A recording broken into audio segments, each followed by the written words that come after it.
Good morning everyone. This is Sunny Kumar Gupta and we are going to read about class 10th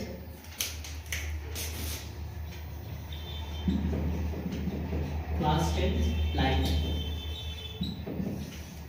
हम लोग class 10th का physics पढ़ रहे थे और फिजिक्स में लाइट पढ़ रहे थे। उस लाइट में उस चैप्टर को आगे बढ़ाते हुए हम आज के टॉपिक में पढ़ेंगे। आपके सामने एक फिगर दिख रहा है, ठीक है। ये फिगर आपको जो दिख रहा है ये अवतल दर्पण का है और इसमें एक फिगर बना हुआ है और फिगर के माध्यम से हम पढ़ेंगे कि आखिर में एक दर्पण के अंदर जो फिगर में होता है ध्रुव कौन सा है, फोकस कौन सा होता है, वक्रता केंद्र कौन सा होता है, वक्रता त्रिज्या क्या होता है, तो ये सभी के बारे में हम लोग को इस फिगर में पढ़ना है।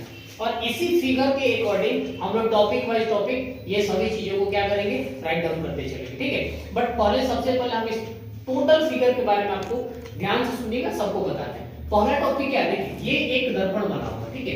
ये दर्पण है तो दर्पण का जो दो दरवाजे, जैसे घर होता है ना, तो घर का एक दरवाजा होता है, उसको द्वार कहा जाता है। तो वही जैसे देखिए एम और एम डैश जो है ना, ये इस दर्पण का क्या होता है, द्वार होता है। जैसे यहाँ पे लिखा भी होगा एम और एम डैश, यहाँ पे लिखा है एम और एम डैश क्या है, दर्पण का द्वार है, ठीक है। अब देखिए यहाँ पे जब आप एक दर्पण को देख रहे हैं और इस दर्पण में देखिएगा यहाँ से लेकर ब्लैक कलर से मार्क किया गया है, ये एक रेखा होता है जिस रेखा पे P होता है और F होता है और C होता है। तो हम समझेंगे कि आखिर में ये P का मतलब क्या है, F का मतलब क्या है और C का मतलब क्या है। ध्यान से देखिएगा यहाँ पे लिखा हुआ P को हम डिनोट करते हैं ध्रुव, यानी P को कहते हैं ध्रुव, पोल बोलते हैं और इसको इंग्लिश में कहते हैं P, हिंदी में कहते हैं इसको ध्रुव कहते हैं। नेक्स्ट देखिएगा F होता है, F को कहते हैं फोकस, यानी इसको बुक में फोकस भी कहा जाता है। नेक्स्ट होता है आपको C, ये C का मतलब होता है वक्रता केंद्र, इसको हम केंद्र भी कर सकते हैं। नेक्स्ट है आपको M और M डैश, जो पहले आपको बता दिया M और M डैश का मतलब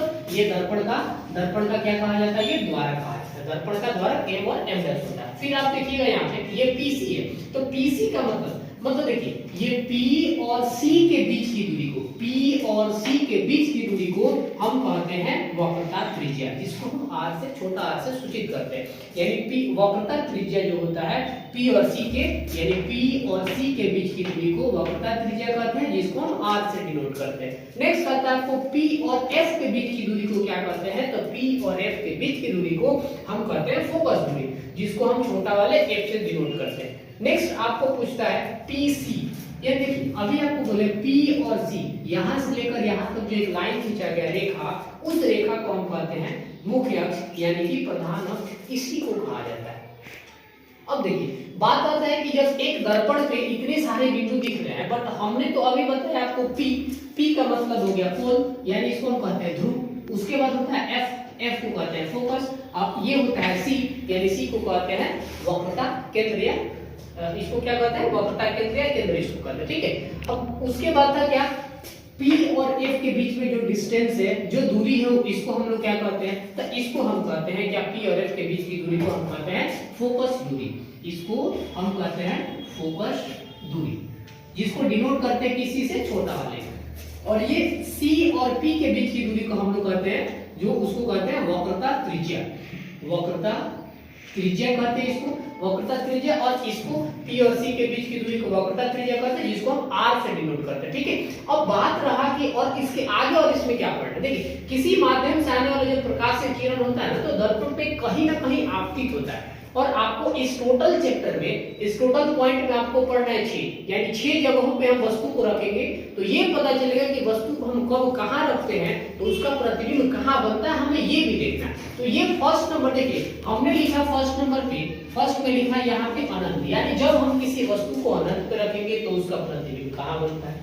सेकंड हमने लिखा कि अनंत, और ये अनंत हो गया और ये वक्रता केंद्र, अनंत और वक्रता केंद्र के बीच में रखेंगे तो इसका प्रतिबिंब कहाँ बनता है। थर्ड होगा जो वक्रता केंद्र पे अगर रखते हैं किसी वस्तु को तो उसका प्रतिबिंब कहाँ बनता है। फोर्थ कहता है कि जब हम वक्रता केंद्र और फोकस के बीच में रखते हैं तो उसका प्रतिबिंब कहाँ बनता है। फिर देखिएगा अब ये फोकस है, तो फोकस पे रखते हैं तो उसका प्रतिबिंब कहाँ बनता है। नेक्स्ट पूछता है P और F, यानी ध्रुव और P के बीच में रखते हैं तो इसका प्रतिबिंब कहाँ बनता है।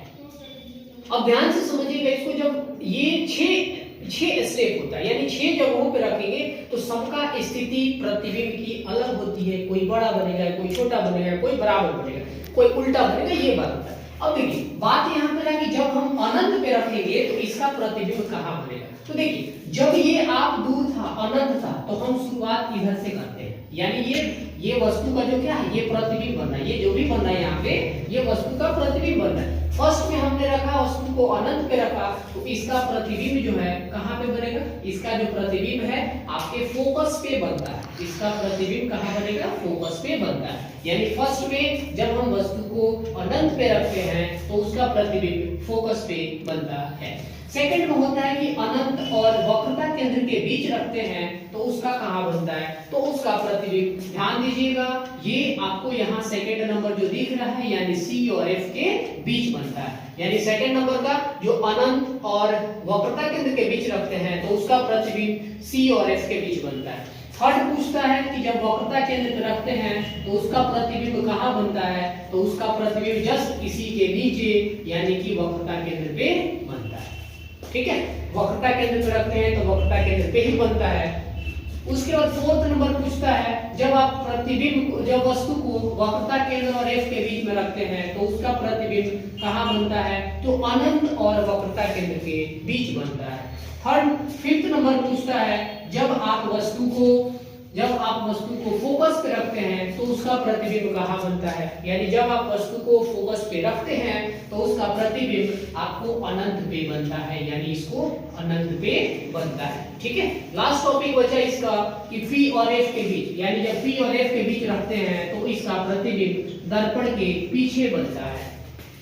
कहाँ बनता है, दर्पण के पीछे बनता है। ठीक है, ये समझिए। अब देखिए एक बार फिर से समझिएगा, हमें एक बार में ये आपके बोर्ड के एग्जाम में नहीं भी आता है तो 1 नंबर का जरूर आता है क्वेश्चन। अब इस क्वेश्चन में आपको ये देखना है कि ये सबसे पहले अगर पूछेगा अनंत पे रखेंगे तो कहाँ बनेगा, तो फोकस पे। इसके बाद अनंत और वक्रता केंद्र के बीच रखेंगे तो कहाँ बनेगा, तो C और F के बीच बनेगा। थर्ड नंबर जब वक्रता केंद्र पे रखते हैं तो इसका प्रतिबिंब हमेशा वक्रता केंद्र पे ही बनता है, वस्तु के बराबर बनता है, वस्तु से उल्टा बनता है, ध्यान रखिएगा। फिर इसके बाद वक्रता केंद्र और F के बीच रखिएगा, सॉरी C और F के बीच रखिएगा तो इसका प्रतिबिंब फोर्थ नंबर है, देखिए यहाँ पे C और अनंत के बीच बनता है। 5 नंबर फोकस पे रखिएगा तो ये फोकस पे जब रखिएगा तो कहाँ बनेगा, अनंत पे बनेगा। और वही छठा नंबर जो F और P के बीच रखिएगा तो इसका प्रतिबिंब दर्पण के पीछे बनता है। तो ये आपका ये टॉपिक है, ये आज का टोटल टॉपिक है। एक फिगर से हमको समझना है कि किस वस्तु को जब हम कहाँ रखते हैं तो उसका प्रतिबिंब कहाँ बनता है। ठीक है, ये समझ में आया। अब इसके बाद हमें क्या करना है, अब हम टॉपिक वाइज आपको सब चीज पढ़ना होगा। हमें पढ़ना होगा कि ध्रुव क्या होता है, ठीक है, उसके बाद फोकस क्या होता है, फिर वक्रता केंद्र क्या होता है, फोकस दूरी क्या होता है, वक्रता त्रिज्या क्या होता है, दर्पण का द्वारक क्या होता है। ठीक है, ये सब आपको पढ़ना है, ये टॉपिक वाइज पढ़ना है, जो कि हम नेक्स्ट क्लास के नेक्स्ट वीडियो में पढ़ेंगे। तब तक के लिए सेफ रहें, सुरक्षित रहें। Thank you.